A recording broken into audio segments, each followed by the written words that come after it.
ईमानदारी ही सर्वोच्च नीति होती है। एक राहुल नाम का व्यक्ति था। स्वभाव से बहुत ही गंभीर था। उसकी पढ़ाई पूरी हो चुकी थी लेकिन कोई नौकरी नहीं थी। दिन रात वो काम की तलाश में इधर उधर भटकता रहता था।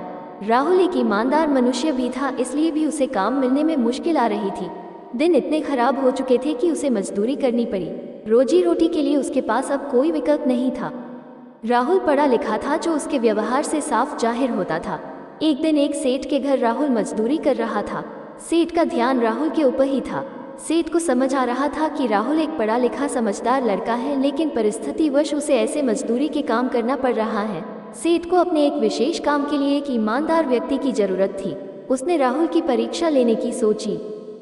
उसने एक दिन राहुल को अपने पास बुलाया और उसे 50,000 रुपये दिए, जिसमें 100 के नोट थे, और कहा, भाई तुम ईमानदार लगते हो, ये पैसे मेरे एक व्यापारी को दे आओ। राहुल ने ईमानदारी से पैसे पहुंचा दिए। दूसरे दिन व्यापारी ने राहुल को फिर से पैसे दिए। इस बार उसने राहुल को बिना गिने पैसे दिए, कहा, खुद ही गिन लो और व्यापारी को दे आओ।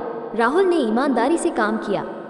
सेठ पहले से ही गले में पैसे गिनकर रखता था, पर वो राहुल की ईमानदारी की परीक्षा लेना चाहता था। रोज वो सेठ उसे पैसे देने भेजता था। राहुल की माली हालत तो बहुत ही खराब थी। एक दिन उसकी नीयत डोल गई और उसने 100 रुपये चुरा लिए, जिसका पता सेठ को लग गया, पर सेठ ने कुछ नहीं कहा।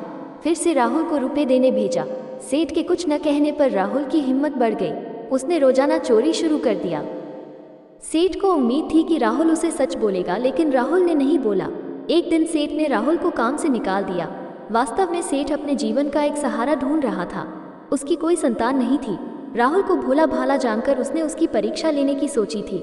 अगर राहुल सच बोलता तो सेठ उसे अपनी दुकान सौंप देता। जब राहुल को इस बात का पता चला तो उसे बहुत दुख हुआ और उसने स्वीकारा कि कैसी भी परिस्थिति हो, ईमानदारी ही सर्वोच्च नीति होती है।